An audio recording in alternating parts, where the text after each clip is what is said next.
Assalamualaikum warahmatullahi wabarakatuh. Waalaikumsalam warahmatullahi wabarakatuh. Alhamdulillah, puji syukur akhirnya kita panjatkan kehadirat Allah Subhanahu wa taala, yang mana pada pagi yang berbahagia ini kita telah diberikan kesempatan dan kesehatan oleh Allah sehingga kita dapat berkumpul dalam acara seperti biasanya. Namun tak lupa pula salawat dan salam, yaitu kita saling sajikan kepada kepangkuan Allah Nabi besar Muhammad sallallahu alaihi wasallam, yang mana oleh beliau yang telah membawa kita dari alam kebodohan ke alam yang penuh ilmu pengetahuan seperti yang kita rasakan saat ini. Yang saya hormati Ibu Kepala SD Negeri 6 Payabakung yang telah membimbing kita pada hari yang berbahagia ini, dan juga yang tak lupa pula rasa hormat saya kepada seluruh dewan guru, bapak-bapak dan ibu-ibu sekalian yang ada pada SD Negeri 6 Payabakung. Nah, pada pagi yang berbahagia ini saya sangat berterima kasih sekali karena telah diberikan kesempatan kepada saya untuk memaparkan sedikit. Namun kita di sini adalah guna untuk sharing. Nah, sharing di sini tentang budaya positif sekolah.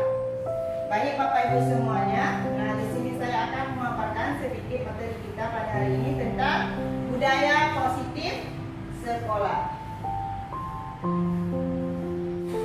Nah, apa itu budaya positif di sekolah?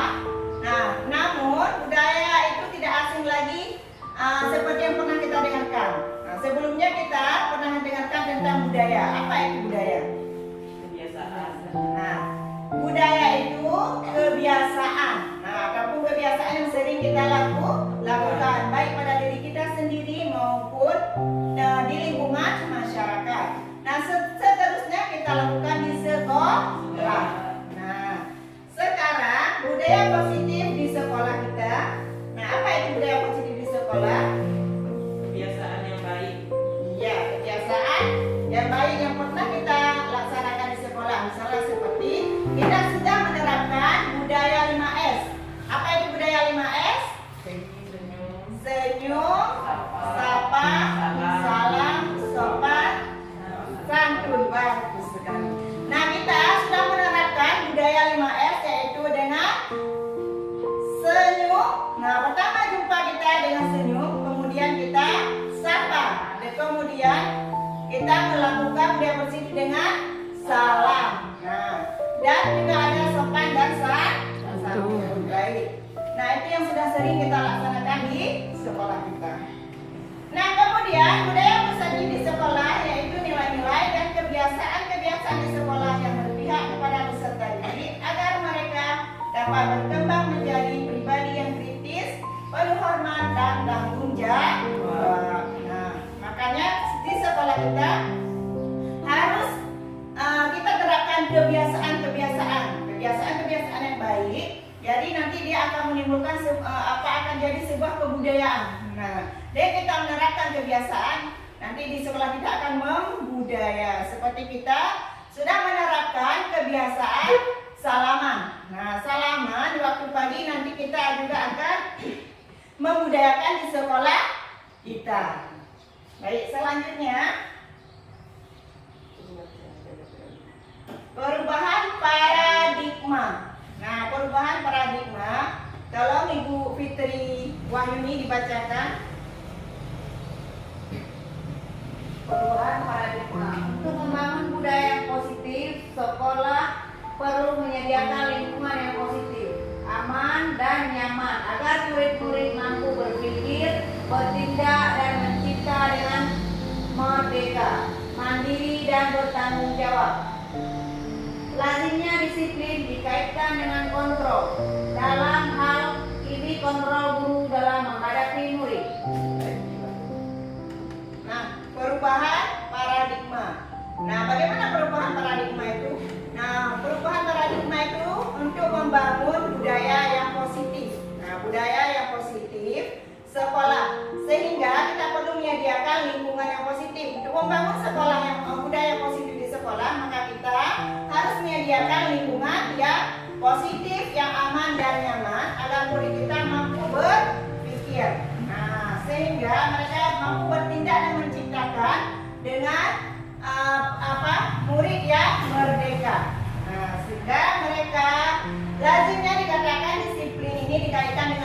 kontrol. Kontrol ini berarti guru yang mengontrol siswa supaya mereka tidak berbuat seenaknya saja. Sehingga kita yang mengontrol siswa untuk mengarahkan mereka untuk melakukan budaya positif di sekolah kita.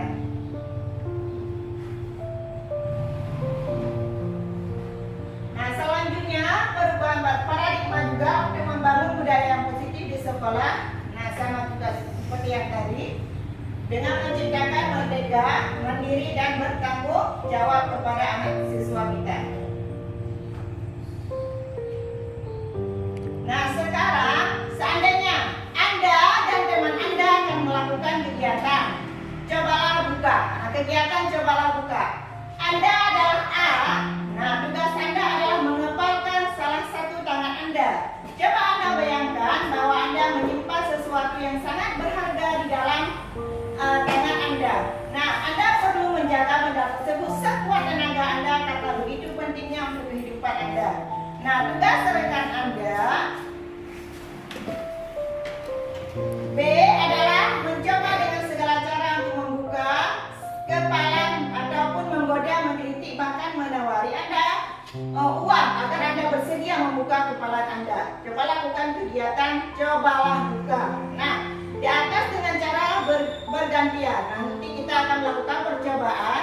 Nah, menggepal, satu orang menggepal tangan, satu yang lain lagi menggelitik. Nah, menggelitik mencoba apa untuk kita membuka tangan kita. Apakah kita mau atau tidak mau? Seolah-olah di tangan kita ini ada sesuatu benda yang sangat berharga. Nah, bagaimana? Apakah kita mau membukanya dengan dikasih uang, di apa? Terserah, pokoknya yang lain menggelitik kita. Nah, menggelitik kita supaya kita membukanya. Nah, bagaimana? Boleh kita lakukan percobaan ini? Baik, sekarang Bapak Ibu melakukan percobaan dengan sesama teman sebangku. Nah, membuat percobaan dengan menggenggam yang si A menggenggam tangan, yang si B menggelitik. Nah, menggelitik, ayolah bukalah, nah kayak gitu.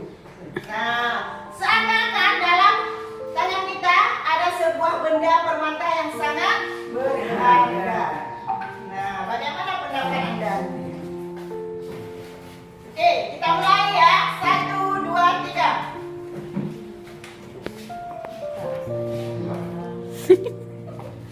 Ayo. Coba rayu sekuat tenaga supaya kawan kalian mau membukanya. Ada apa sih? Buka dulu. Buka dulu. Di depan. Buka dulu. Cantik. Ayo. Sampai mau buka. Buka dulu. Ada apa sih? Oke, sudah 30 detik. Nah, pertanyaannya, nah kita panggilkan kepada Ibu Sri Nawati dan Ibu Fitri Wanyuni untuk maju ke depan. Nah, untuk mengungkapkan bagaimana, kenapa dia tidak membuka tangannya dan kenapa dia membuka tangannya.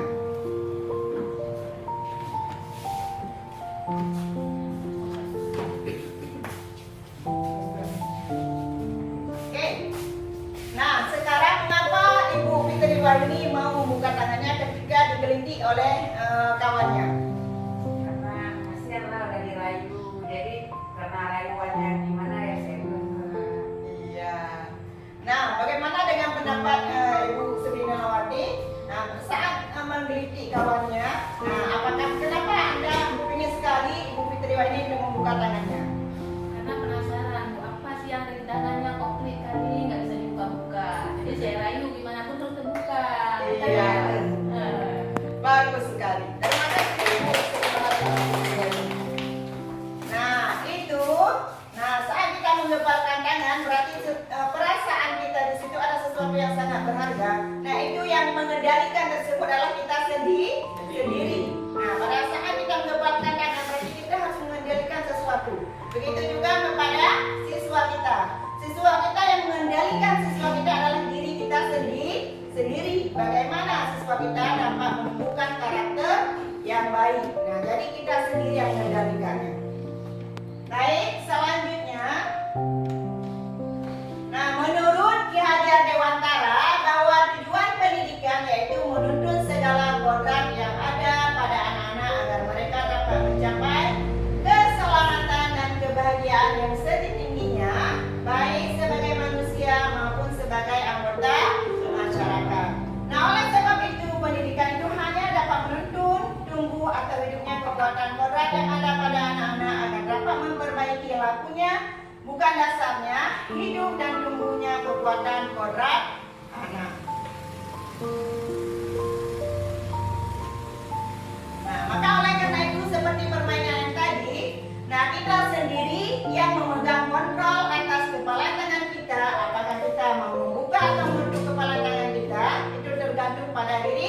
kita masing-masing sesuai dengan kebutuhan dasar kita saat ini.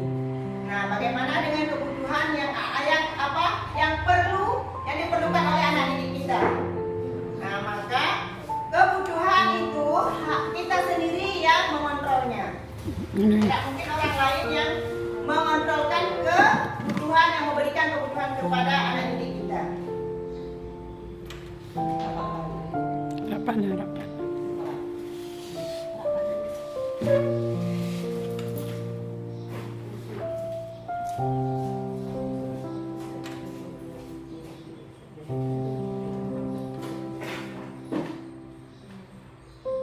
Baik. Nah, Bapak Ibu, tadi kita sudah membicarakan dengan budaya positif. Nah, budaya positif yang sudah sering kita lakukan di sekolah apa saja? Coba, siapa yang mau ditanya? Coba sebutkan budaya positif yang sudah sering kita lakukan di sekolah. Iya.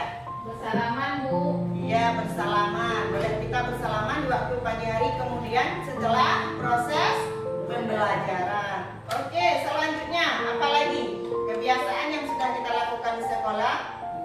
Buang sampah pada tempatnya. Iya, bagus. Membuang sampah pada tempatnya. Nah, kemudian Bu Fitriani. Nah, apa kebiasaan yang pernah Ibu lakukan? Saat bertemu saling tegur sapa. Iya, jika bertemu saling tegur sapa, ya kan? Nah, jangan kita membelakangi kawan. Oke, selanjutnya Bu Fitri Wayuni. Apa lagi? Kebiasaan yang pernah Ibu terapkan di sekolah.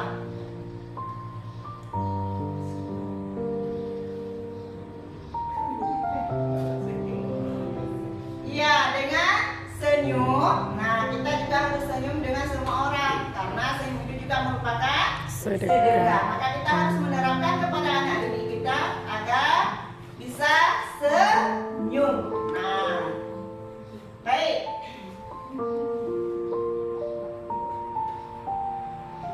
Perubahan paradigma. Oke, tolong dibaca Ibu. Pak Yuliani, tolong dibaca perubahan paradigma teori kontrol ataupun ilusi kontrol. Ya. Ilusi bahwa kritik dan membuat orang merasa bersalah dapat menguatkan karakter. Ilusi bahwa semua penguatan positif efektif dan bermanfaat. Ilusi bahwa orang dewasa memiliki hak memaksa. Oke, nah itu perubahan paradigma teori kontrol. Nah, karena kita pada guru ada teori kontrol.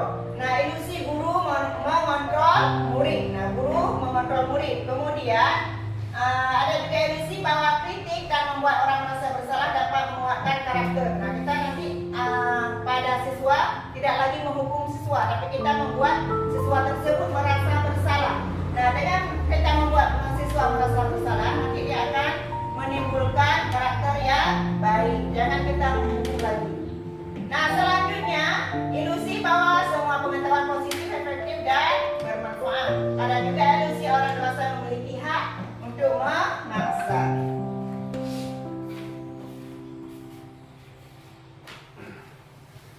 Oke, paradigma stimulus respon teori kontrol. Nah, siapa yang sesungguhnya yang memiliki kontrol?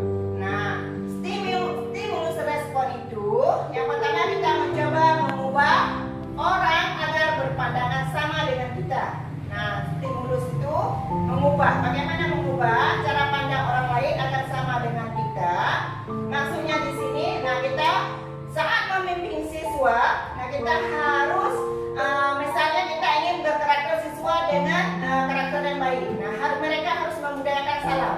Nah, bagaimana cara kita membimbing siswa tersebut agar terbiasa dengan salam? Nah, teori kontrolnya kita berusaha memahami pandangan orang lain tentang dunianya. Nah, misalnya kita seperti berada di daerah terpencil, nah kita di perbukitan, berarti anak-anak di sana nanti harus kita arahkan.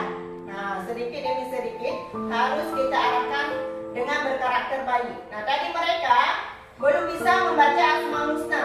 Nah, dengan kita terapkan setiap pagi kita terapkan baca Asmaul Husna, maka mereka akan terbiasa dan mengarahkan kepada kita. Kemudian sebagai suatu kesalahan. Dengan teori kontrolnya semua perilaku memiliki tujuan. Nah, si anak yang memiliki perilaku buruk, dia juga ada tujuannya tertentu. Nah, makanya nanti kita yang akan mengontrol dia. Kenapa dia berbuat demikian? Nah, orang lain bisa mengontrol saya. Nah, teori kontrolnya hanya Anda yang bisa mengontrol diri Anda. Nah, kita bisa dikontrolkan oleh orang lain, tetapi cuma kita sendiri yang bisa mengontrolkan diri kita sendiri. Saya mau, saya bisa, saya harus bisa. Nah, jadi kita sendiri yang mengontrolnya. Kemudian pemaksaan ada pada saat bujukan gagal, sedangkan teori kontrolnya kolaborasi dan konsensus menciptakan pilihan-pilihan baru. Model berpikir menang atau kalah, kemudian teori kontrolnya model berpikir menang, ingin terus menang. Nah, ya kan? Stimulusnya kita model berpikir saya ingin menang, tapi kalah. Kayaknya kita sudah mundur lagi. Tetapi untuk teori kontrol ini kita harus selalu menang. Kita selalu ingin menang. Kenapa orang bisa sukses? Kita juga harus bisa. Karena kita harus teori kontrolnya model berpikir menang. Oke, selanjutnya. Nah, apa makna disiplin? Nah, ada nggak di sekolah kita terapkan disiplin? Iya. Nah, apa makna dari disiplin? Pak Ruslan? Disiplin itu patuh pada peraturan yang sudah ditetapkan oleh sekolah. Oke, bagus. Disiplin boleh juga peraturan. Kita mematuhi terhadap peraturan-peraturan yang sudah ditetapkan di sekolah. Oke, kita lihat sekarang. Nah, disiplin adalah kemampuan memerintah diri sendiri dalam mengontrol dan menguasai diri untuk memilih tindakan yang mengacu pada nilai-nilai yang kita hargai dengan penuh tanggung jawab tanpa perintah dari orang lain. Nah, disiplin itu tumbuh dari dasar kita sendiri. Nah, disiplin itu adalah kemampuan memerintah diri kita sendiri. Nah, kita ingin anak kita bisa datang lebih cepat, maka kita sendiri akan datang lebih cepat. Maka disiplin itu kita yang mengontrolnya. Nah, untuk bagaimanapun misalnya tanpa ibu kelas sekolah menyuruh kita untuk datang lebih awal, maka kita sendiri. Nah, ya ada niat dari kita sendiri untuk datang lebih awal, maka disiplin itu kita sendiri yang mengontrolnya tanpa paksaan dari orang lain.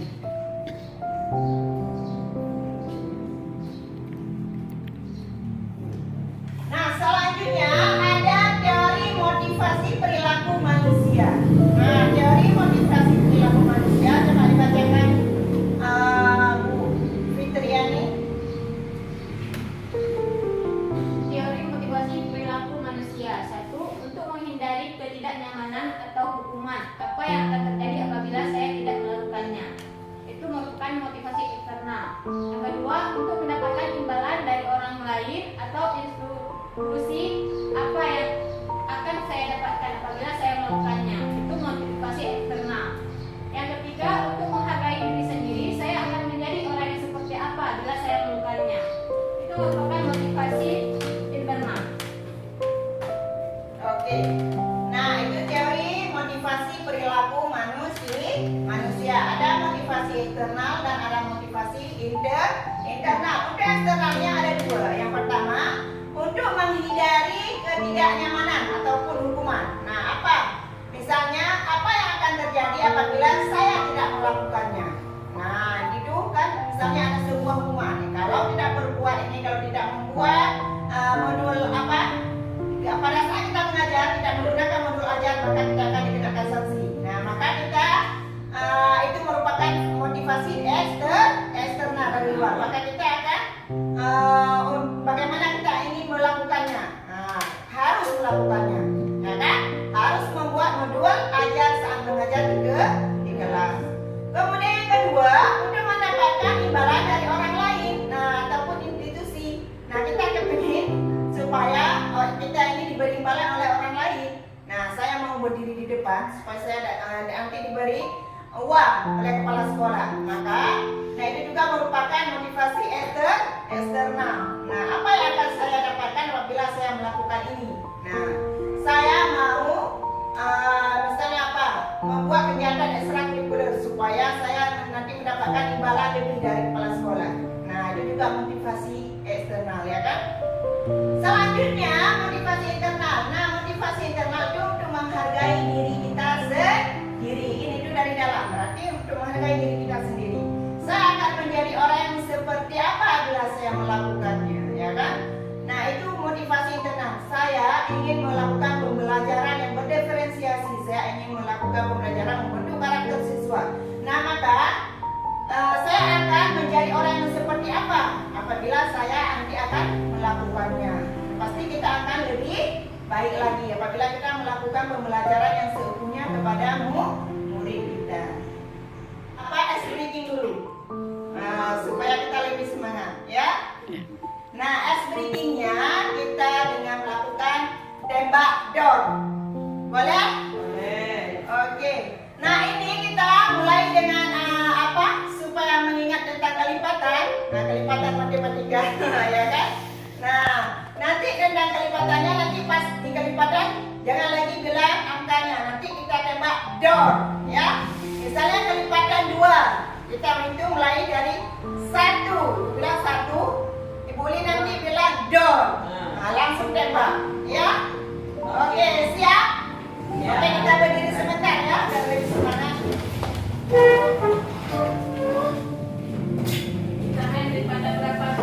Oke, kita mulai.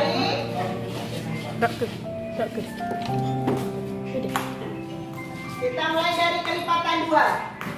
Bisa? Oke. Kita mulai dari Bu Fitri. Ya, dari kelipatan 2. 1. Hitungnya dari 1 ya? Hitungnya dari 1, berarti nanti 2 langsung dor. Dornya kemana? 3. Dornya ke ibu. 1.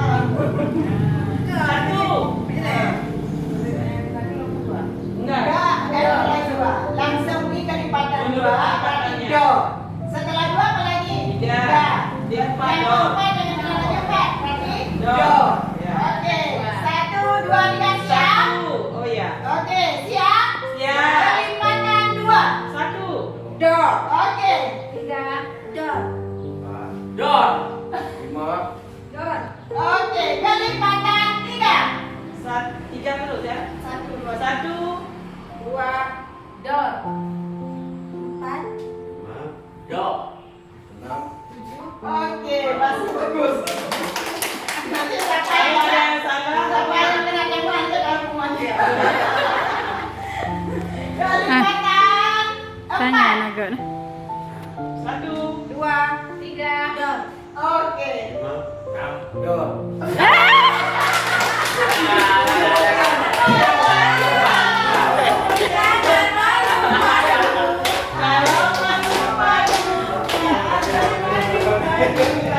Ya, ada kena tembak kata apa?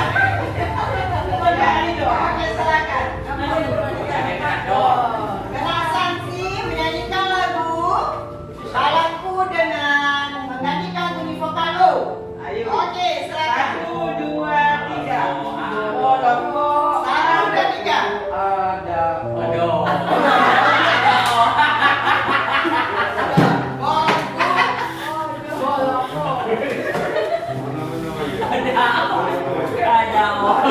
Ganti O.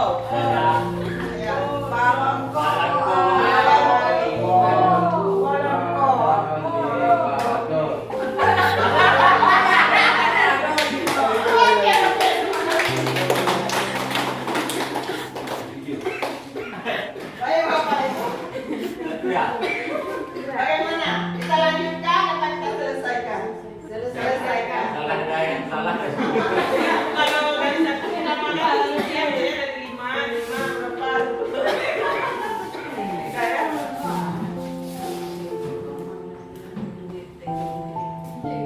Baik, kita lanjutkan ya.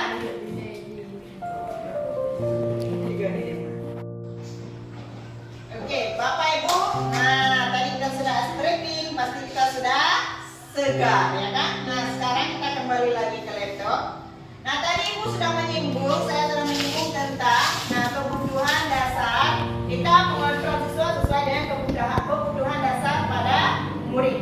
Nah, sekarang ada kebutuhan dasar manusia. Nah, yaitu ada kebutuhan dasar dengan kebebasan, kemudian kebutuhan dasar kesenangan, kemudian cinta kasih dan diterima, kemudian ada kebutuhan dasar penguasaan. Nah, itu yang diperlukan oleh murid kita.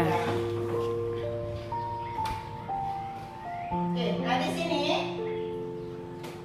ada sebuah ilusi. Nah, Ibu Ani, guru kelas 5 di SD Pelita Hati, sedang bingung menghadapi ulah salah satu murid di kelasnya, Agus. Beberapa anak telah datang dan mengeluhkan Agus yang seringkali meminta bekal makan siang mereka dengan paksa. Jika Anda menghadapi situasi seperti Ibu Ani, apa yang Anda akan lakukan? Nah, menurut Anda kira-kira apa alasan Agus melakukan hal itu? Nah, kan sering misalnya di sekolah. Nah, ini yang terjadi pada Ibu Ani. Nah, di sekolahnya dia pada saat anak-anak membawa bekal makan siang, nah si Agus ini selalu meminta kepada kawannya. Nah, apa kira-kira alasan si Agus melakukan hal itu? Nah, kita lihat. Nah, dalam konteks penerapan disiplin positif, Ibu Ani sebaiknya mencari tahu dulu alasan Agus melakukan tindakan tersebut agar mengetahui kebutuhan mana yang sedang berusaha dipenuhi Agus. Tadi kan tidak ada kebutuhan dasar manusia. Nah, mungkin dia belum terpenuhi kebutuhan yang bagaimana. Nah, di sini kita lihat. Yang pertama apa jawabannya Bu Nurul? Apabila jawaban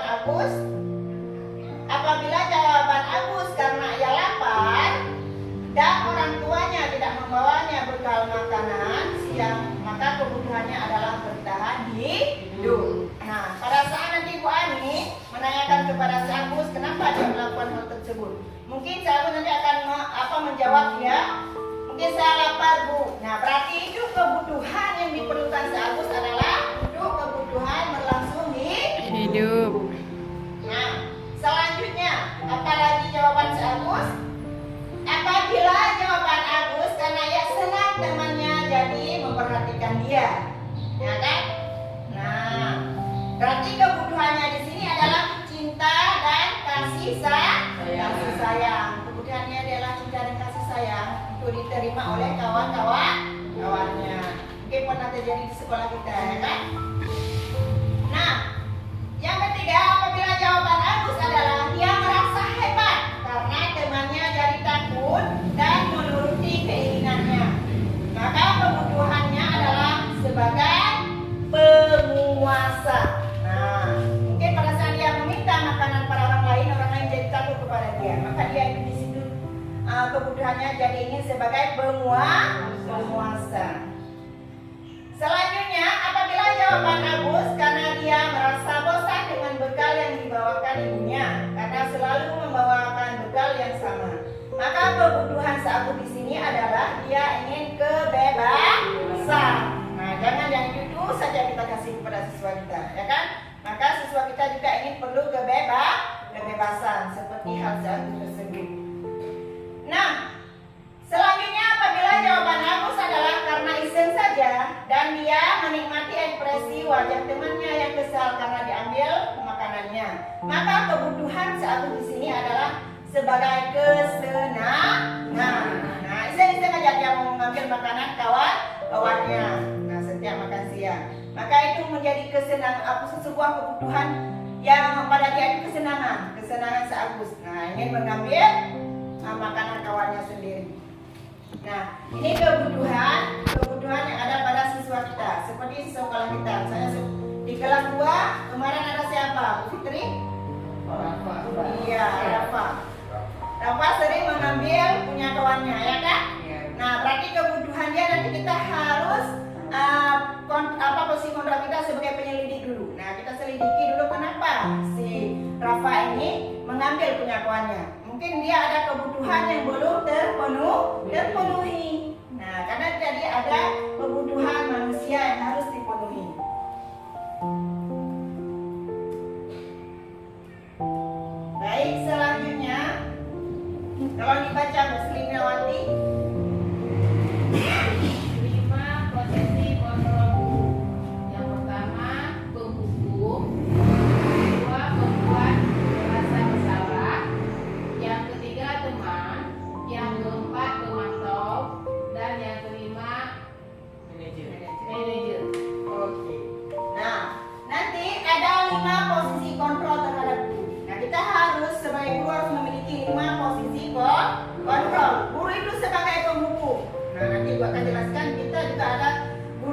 bisa juga sebagai penghukum, tapi penghukumnya yang positif.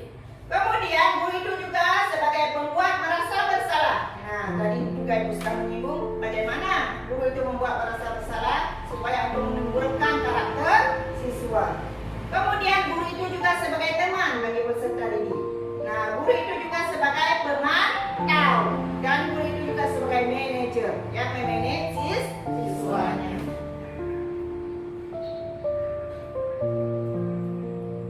Baik, nah ini merupakan bagian 5 posisi kontrol pada guru.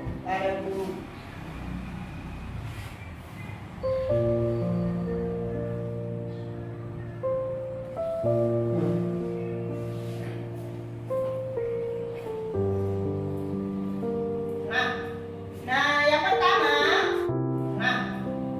yang pertama motivasi. Nah, guru ingin membuat. Nah, di sini sebagai penghukum. Penghukum berarti menghardik atau menunjukkan, mengikuti dan menyindir. Nah, guru itu berbuat kalau sebagai penghukum, dia ini menghardik siswanya. Misalnya, tidak membuat PR, siswa yang disuruh lari keliling lapangan 7 kali. Nah, itu juga sebagai penghukum. Nah, tapi nanti kita akan melihat bagaimana penghukum yang positif. Kemudian membuat merasa bersalah, berceramah dan mengatakan seharusnya kamu ya.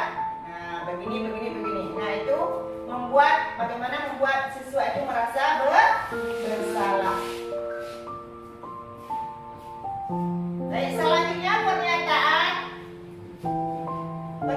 pernyataan dalam posisi kontrol itu, saya kecewa sekali dengan kamu. Kan sering kita mengutarakan sama anak-anak, saya sering kecewa sekali dengan kamu.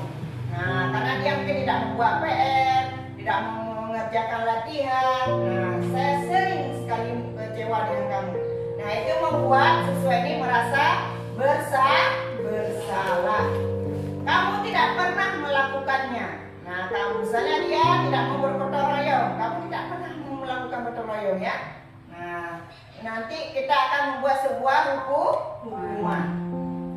Nah, ayolah lakukan demi ibu bapak. Nah, misalnya dia tidak mau ikut berpartisipasi dalam melakukan kerja kelompok. Nah, kita jadikan dia sebagai teman. Nah, ayolah kamu lakukan. Nah, supaya dia ingin berdiskusi kelompok. Jadi kita yang memilih dia untuk sebagai teman kita. Oke, ada juga sebagai pemantau. Nah, apakah kamu mau mendapatkan stiker bintang hari ini? Nah, kan sering kita bilang kepada siswa, siapa yang hari ini mendapatkan nilai yang bagus, maka akan mendapatkan stiker sama ibu. Nah, berarti ini di sini kita sebagai pemantau siswa. Nah, kita yang memantau siswa, siapa yang nilainya bagus, siapa yang nilainya tidak bagus. Nah, kemudian bagaimana kamu bisa menyelesaikan masalah ini? Nah, kita di sini kita adalah sebagai manajer. Nah, misalnya ada siswa yang tidak memakai sepatu ke sekolah. Nah, kita akan mencari solusi. Nah, bagaimana nanti kamu bisa menyelesaikan masalah ini? Kenapa kamu tidak memakai sepatu ke sekolah? Nah, itu merupakan kita sebagai manajer untuk mengarahkan siswa. Kemudian, nah ada juga kita sebagai penghukum. Nah, kamu selalu yang paling terakhir, kamu selalu yang paling terlambat datang ke sekolah. Nah, nanti kita buat nanti di sini sebagai penghukum.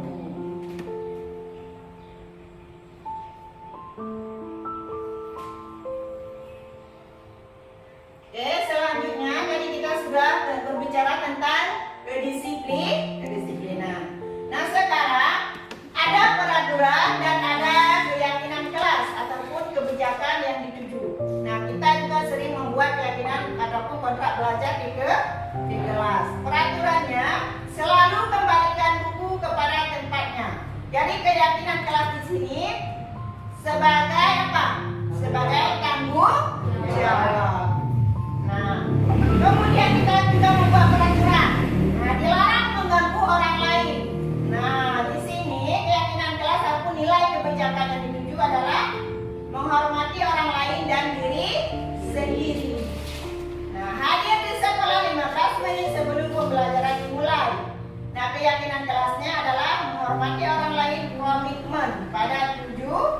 dibuat. Kemudian dilarang melakukan kekerasan. Sering nggak kita membuat peraturan dilarang melakukan kekerasan? Berarti keyakinan kelas di sini adalah untuk keselamatan dan menghormati orang Lain. Kemudian peraturannya dilarang menggunakan narkoba. Mungkin para siswa SD masih kurang, nggak ada ya.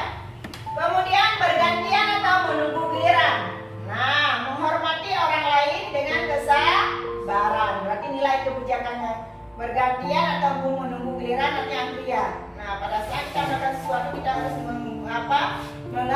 mengantri, memudahkan budaya antri. Berarti itu menghargai orang lain. Nilai kebijakannya adalah menghargai orang lain. Kemudian peraturannya jangan berlari di kelas atau koridor. Berarti nilai kebajikan di sini adalah keselamatan dan keamanan. Berarti saat kita membuat suatu keyakinan kelas ataupun peraturan di kelas ada nilai kebajikannya.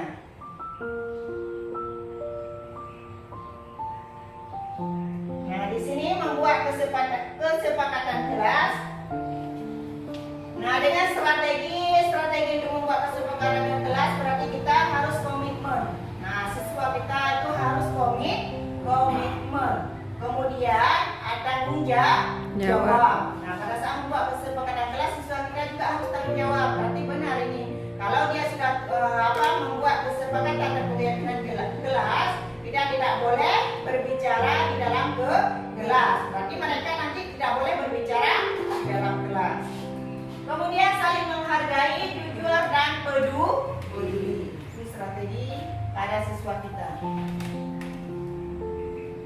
Selanjutnya juga kita akan mengenal segitiga restitusi. Oke, coba dibaca. Pak Ruslan. Segitiga restitusi. Proses menciptakan kondisi bagi murid untuk memperbaiki kesalahan mereka sehingga mereka bisa kembali pada kelompok mereka dengan karakter yang lebih kuat. Melalui restitusi guru dapat membuat murid menjadi lebih memiliki tujuan, disiplin, positif, serta memilihkan diri sendiri setelah berbuat salah. Membantu murid untuk jujur pada diri sendiri dan mengevaluasi dampak dari kesalahan yang dilakukan. Memberikan penawaran kebangsaan. Ya. Nah, bagaimana di sini? Nah, untuk segitiga restitusi di sini berarti kita perlu menciptakan segitiga restitusi di sekolah, yaitu proses menciptakan kondisi bagi murid untuk memperbaiki kesalahan mereka. Nanti kita akan mengenal segitiga restitusi itu bagaimana, sehingga mereka bisa kembali kepada kelompok mereka dengan karakter yang lebih kuat.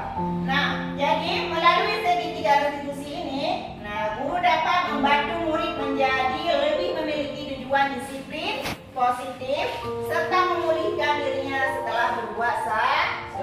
Jangan nanti ada siswa kita yang telah berbuat salah seenaknya saja. Jadi kita harus melakukan melalui restitusi, nanti ada menstabilkan kondisi. Nah, nanti kita akan melihat bagaimana restitusi tersebut yang harus kita terapkan di sekolah.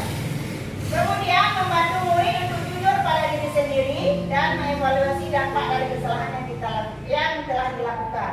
Kemudian memberikan penawaran bukan paksaan kepada siswa tersebut. Jadi nanti dalam sebuah permasalahan kita akan menggunakan segitiga restitusi. Nah, ini bentuk badan dari segitiga restitusi. Nah, di sini ada segitiga restitusi di sini. Yang pertama, menstabilkan identitas. Nah, menstabilkan identitas siswa. Nanti terhadap permasalahan yang kita hadapi. Validasi tindakan yang salah, kemudian menanyakan keyakinan. Ada tiga proses dalam segitiga restitusi di sini. Nah, pada saat nanti si anak berbuat salah, yang pertama kita harus menstabilkan identitas. Yang kedua, kita memvalidasi tindakan yang salah. Tindakan apa yang dia lakukan. Kemudian yang ketiga, kita menanyakan keyakinan.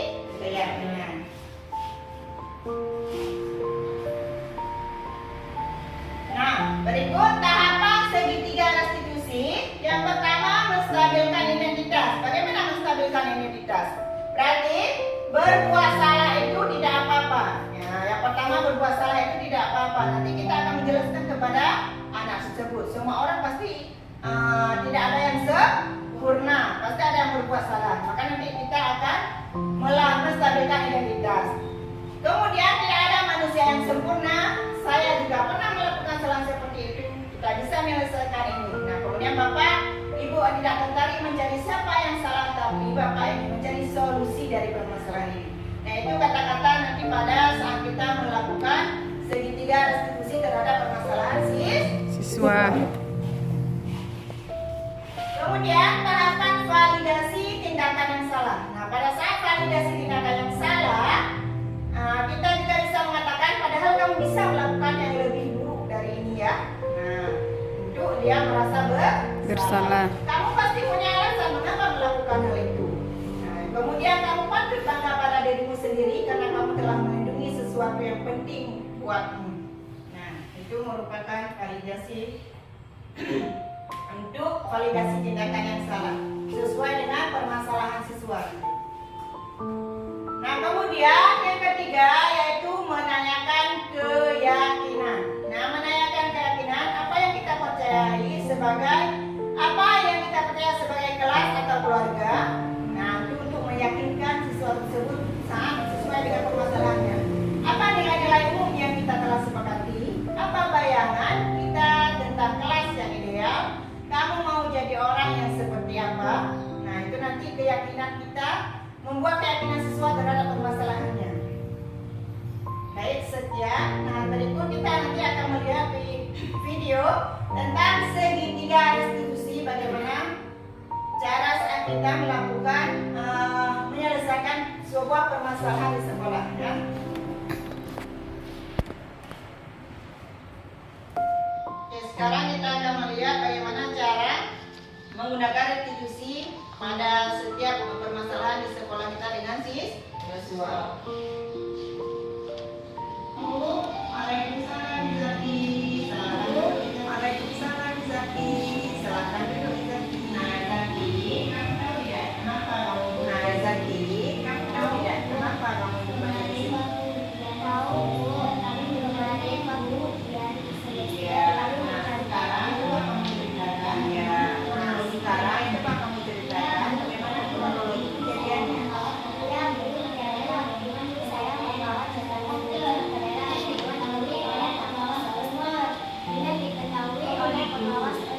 Saya yakin tidak ada itu sempurna. Saya yakin tidak ada data yang sempurna.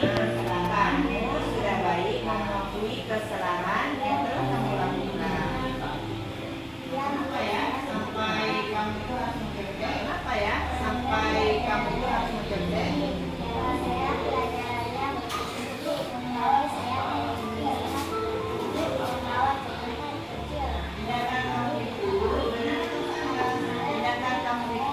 benar atau salah?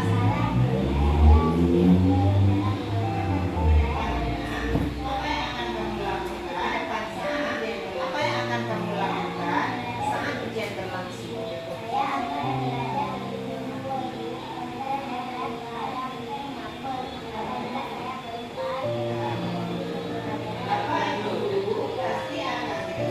Bapak Ibu pasti akan dengan senang hati membantu kalian. Terima kasih Zaki. Nah, sekarang kamu boleh kembali ke kelas ya.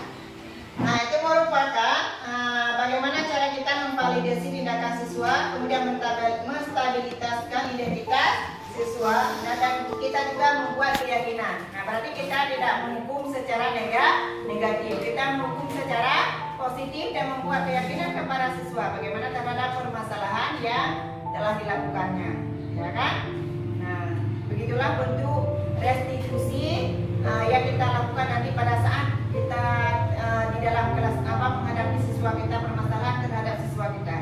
Nah, jangan sampai kita menghukum, kita suruh keliling lapangan, tidak membuat PR. Nah, itu merupakan hukuman yang negatif, ya kan, yang membuat siswa ataupun membuat siswa sangat menyakiti. Tapi sekarang kita tidak boleh melakukan hukuman yang negatif. Nah, begitulah bentuk kita menghukum sesuai dengan hukuman yang positif. Nah, oke Bapak Ibu, mungkin sampai di sini ada yang ingin ditanyakan? Oke. Saya rasa apa yang telah saya paparkan, insya Allah Bapak Ibu semua sudah dapat memahaminya dan kita nanti akan mampu menerapkan di sekolah kita, ya kan? Nah, baik, cukup sampai di sini saja. Mungkin sharing dari saya. Nah, nanti kita akan lanjutkan di hari yang lain lagi. Baik, saya akhiri. Wabillahi taufiq wal hidayah. Wassalamualaikum warahmatullahi wabarakatuh. Waalaikumsalam warahmatullahi wabarakatuh.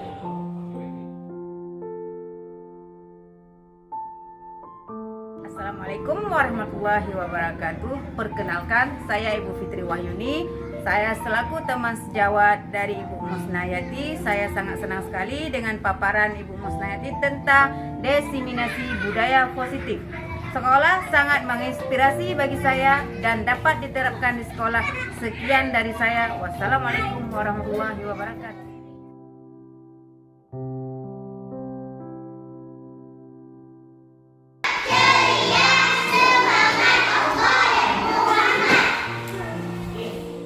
Assalamualaikum warahmatullahi wabarakatuh. Waalaikumsalam warahmatullahi wabarakatuh. Kurang semangat. Assalamualaikum. Jawabnya waalaikumsalam. Bila bertemu orang tuamu, ucapkan salam tanda sayangmu. Bila bertemu gurumu, ucapkan salam tanda semangatmu. Bila bertemu sahabatmu, ucapkan salam tanda sahabat. Selanjutnya, apa lagi kira-kira? Belajar bagaimana Putri? Belajar dengan sungguh-sungguh. Oke, nah itu kesepakatan kita kan? Nah, apa lagi? Kalau tentang pakaian? Iya, kita memakai pakaian yang rapi sesuai dengan harinya, ya kan? Nah, sesuai dengan hari yang telah ditentukan. Kemudian apa lagi? Apa lagi? Kira-kira kesepakatan kelas kita?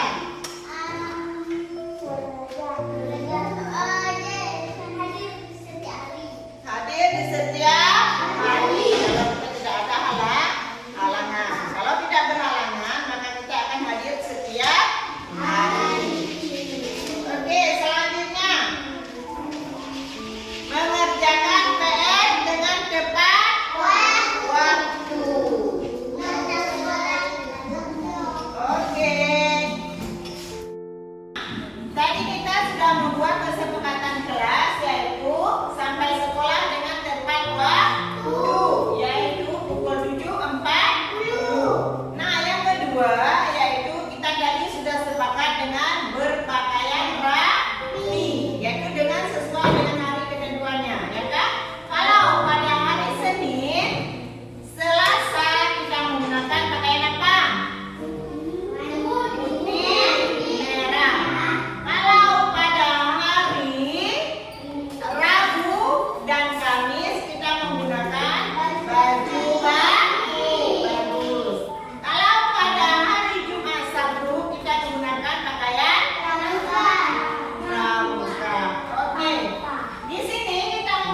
Oke,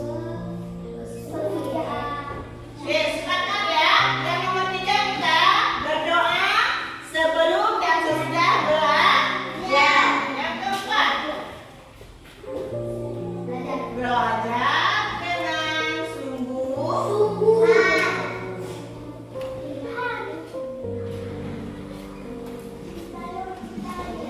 Oke, yang kelima. Yang kelima kira-kira apa lagi? Ayo. Tadi sudah ada disebutkan. Apa lagi yang kelima?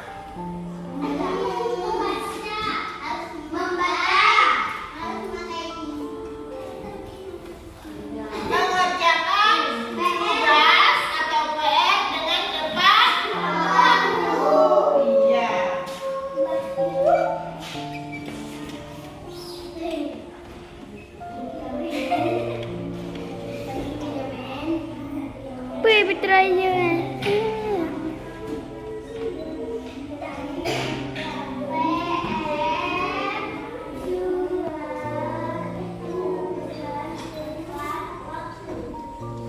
Oke, selanjutnya apa lagi? Ayo, apa lagi kesempatan kelas kita? Nah, bagaimana kelas kita? Bisa nggak kelas kita ini kotor? Bisa nggak kita belajar kelas kita yang mencorok ataupun kotor? Bisa nggak kita belajar? Nah, berarti kesepakatan kita selanjutnya apa ya? Iya, menjaga kebersihan kelas. Nomor 6, menjaga kebersihan kelas.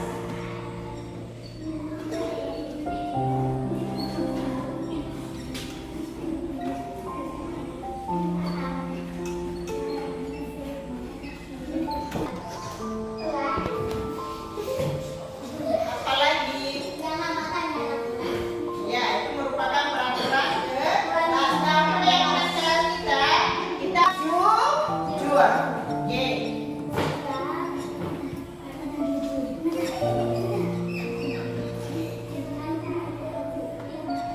Menanamkan sikap jujur.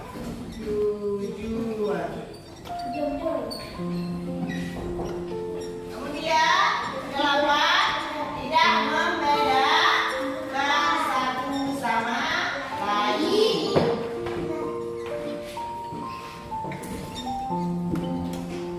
Gir.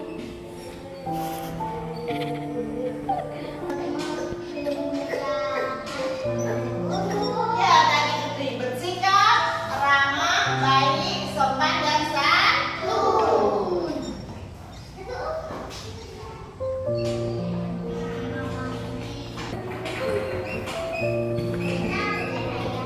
Sayang. Nah, coba dibacakan. Putri, yang pertama apa keinginan kelas kita yang pertama? Ya, masuk. Oke. Nah, kita sudah membuat keyakinan kelas kita. Nah, yang pertama, coba dibacakan Putri. Oke, nomor 2 selanjutnya Syifa. Oke, nomor selanjutnya Zaira. Oke, selanjutnya Mama Siti. Oke, selanjutnya Raffi.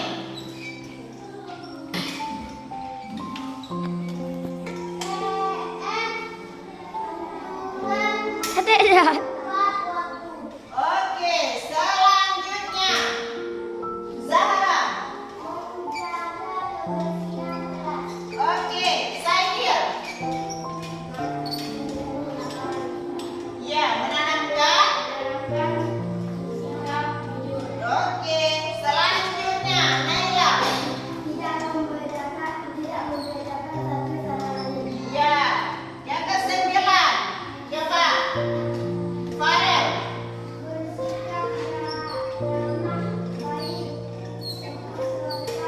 Dan santun. Oke, bagus. Itu keyakinan kelas dari kelas 5 ya kan? Nah, itu kita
Thank you.